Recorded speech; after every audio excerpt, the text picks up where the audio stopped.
Hi, how are you? I'm Houston, back with another video.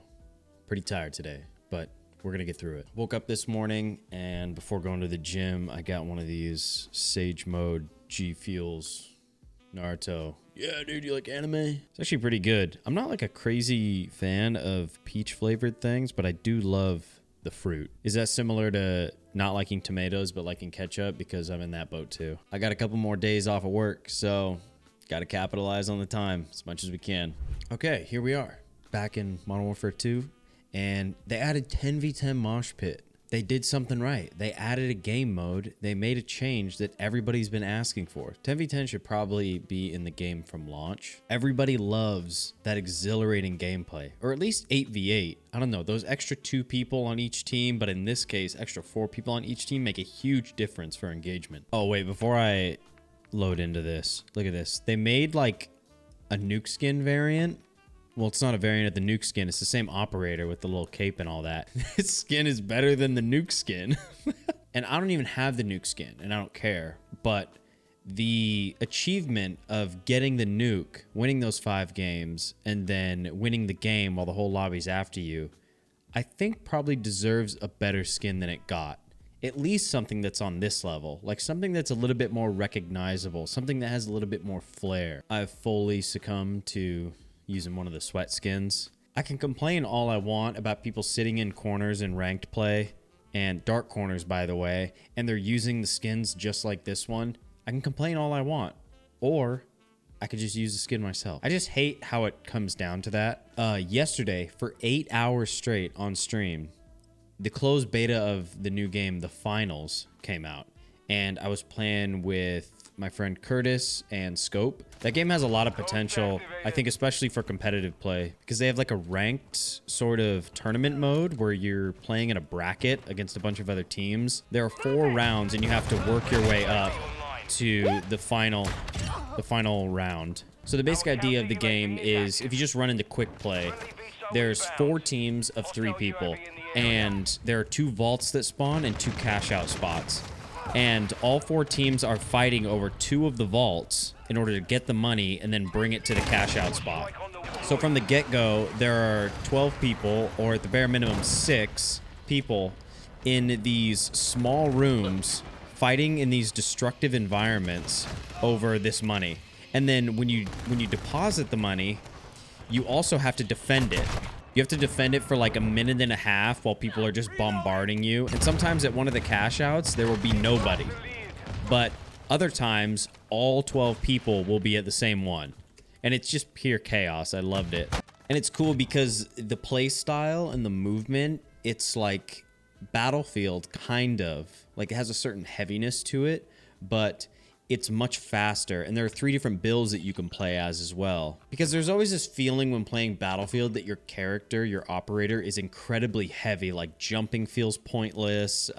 It's impossible to sort of outmaneuver people or outplay them with any sort of movement. But in the finals, it felt good to move, which was really surprising because I expected it to be like a little bit heavier. And the map design's great too. It really caters to the destructive environments and all the characters or the operators' like abilities, like grappling hooks, jump pads, auto turrets, stealth, and cloaking. But in the finals, it felt good to move, which was really surprising because I expected it to be like a little bit heavier. And the map design's great too. It really caters to the destructive environments and all the characters or the operators' like abilities, like grappling hooks, jump pads, auto turrets, stealth, and cloaking. One thing that I really enjoyed too is the fact that you kind of have to play by the class that you're on, because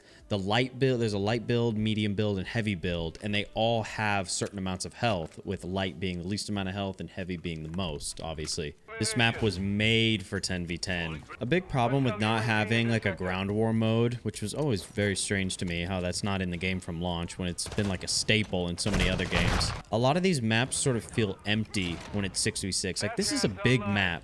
This is a map that's made for 10v10 or even just 8v8. So I've been watching Breaking Bad for the first time, And goddamn, that is some good television. I know that I probably should have seen the show much sooner, and how have I not watched it? Whatever, whatever. One of the reasons I'm so tired today is because the past 2 nights I have stayed up until like 4 in the morning watching Breaking Bad because I just keep hitting next episode, next episode, next episode, and I can't stop watching it. I'm somebody who generally falls asleep pretty quickly when they start watching something, but for some reason, watching this, like, my blood is pumping. Spoiler alert, spoiler alert, spoiler alert. I got to the part where the thing happens to Jane, and, like, that gave me, like, anxiety. I kind of feel like all the demons are playing 10v10 right now, or maybe I'm just not what I used to be. Feels like it's been so long since I could actually, like, snipe well. Again, it could just be the day. Yeah, one of the things that convinced me to finally start watching Breaking Bad was because everybody kept talking about like how good Better Call Saul is. And I'm like, okay, well, I have to watch Breaking Bad before I watch Better Call Saul, right? So that's kind of where I'm at. And I love getting hit markers. I just got to season 3 and things are really ramping up. I mean, we're kind of just getting like screwed. I got 8 kills. If I was playing ranked like this, man, I'd be out of gold. I finally got to gold 3, so feeling pretty good about ranked. I'm getting the like rotations down, and I'm understanding the game modes more, and learning how to like play within my limits and know when to push those limits in certain situations. It feels good. I feel like I'm actually holding my own. But there are definitely some cheaters. I've ran into so many cheaters, like more than I can count on both hands. That is really unfortunate, especially being a keyboard and mouse player where I'm very clearly, or at least it feels like, I'm at a disadvantage because of how strong the aim assist is in this game. Yeah, just switch the controller, bro. Just switch the controller. Okay, sure, whatever. I enjoy playing keyboard and mouse. That's why I play it. But that doesn't mean that there's not a clear advantage. And then some people are just outright cheating. They're walling or they're aimbotting, and I've seen people get live banned before. I do not want to play in the same lobby as these people. I'm going back to reg gunning. I'm shaking in my boots. I'm gold 3 right now. I try not to play by myself, but last time I played by myself, I got from the beginning of gold 2 like halfway into gold 3, so I'm almost plat. Definitely want to like try my best to climb into diamond. Maybe I can get out of plat, who knows. I don't want to get like carried into it though, you know, because it's fun playing with a squad as long as you're not like being just dragged by your ankles by your teammates. I think this is the same lobby. Pain. But yeah, other than that, again, just playing single player games. I'm not really feeling the multiplayer too much apart from the finals and then a little bit of ranked play here and there. Well, I got more kills right there than I got in the past 2 games. I kind of mentioned this in the last video for a moment, but I started playing Wo Long finally, and the game is tough. It's got a pretty insane learning curve. It feels good. It really scratches that Sekiro itch for me, even though I wasn't a fan of both Neo 1 and Neo 2, because Team Ninja just seems to make games difficult for no fucking reason at all. It's tough to learn the parry timing in it, but the boss design and the world design are top tier. It's got way too much loot in it. Like, I don't need that many variations of the same exact sword or a spear or hammer, whatever. Like, I don't need all this stuff, and I don't need all these different tiers, like the rankings for the weapons, like a 1-star, 2-star, 3-star, 4-star sword, and that goes for every single weapon type. It's not needed. Less is more. The UI in that game is horrible. It's like Monster Hunter, but twice as bad. That is my biggest pet peeve with that game. The combat is incredibly fun. Unless you're fighting mobs. The one-on-one fights are definitely the best. That's where the game really, really shines. But the mob fights are strange. The camera does not deal with them well. And you're sort of like locking and unlocking, or the camera will jerk around in ways that make it impossible to like hit the person that you're actually targeting, that you're locked onto. But it's really difficult to play without locking on because of just the way the combat is, the way the animations flow. Oh, I finished that Life is Hard book, by the way. Highly recommend.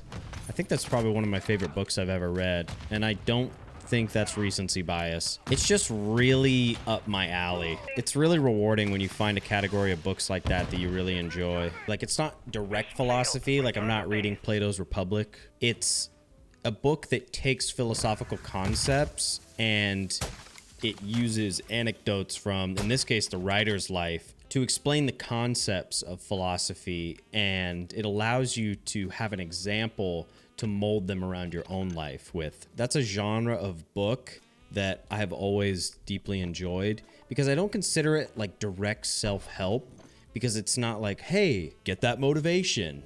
You gotta do the routine, like, I don't care about this step-by-step process type self-help.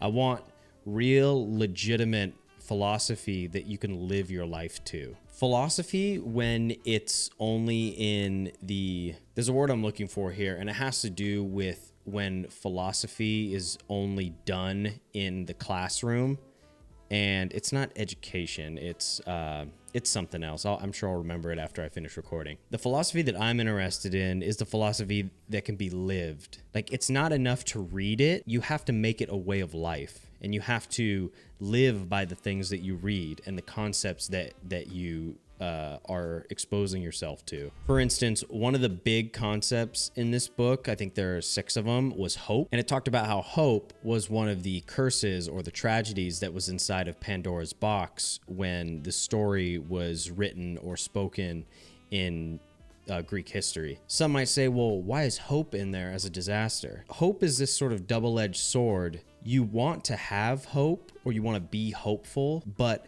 being too hopeful means that you're sort of leaving it up to the universe to make the decisions and sort of bring about whatever you're hoping for without you doing anything. Instead of just sitting there hoping that something will happen, you could be using that time and that energy and those thoughts and actually doing the things, taking the difficult steps in order to get closer to that thing happening. And then some people might say, well, oh, if you're hopeless, then that's sort of nihilistic or that's negative. But to me, I don't think it is, because there are necessary steps that you can take, and it's good to be positive or try and remain optimistic, at least as much as possible. But it just reminds me of that Dalai Lama quote that's something like, if you're worried about something, then do something. And if you've already done everything that you can, or you can't do anything about it, then don't worry about it, because you're only going to suffer twice.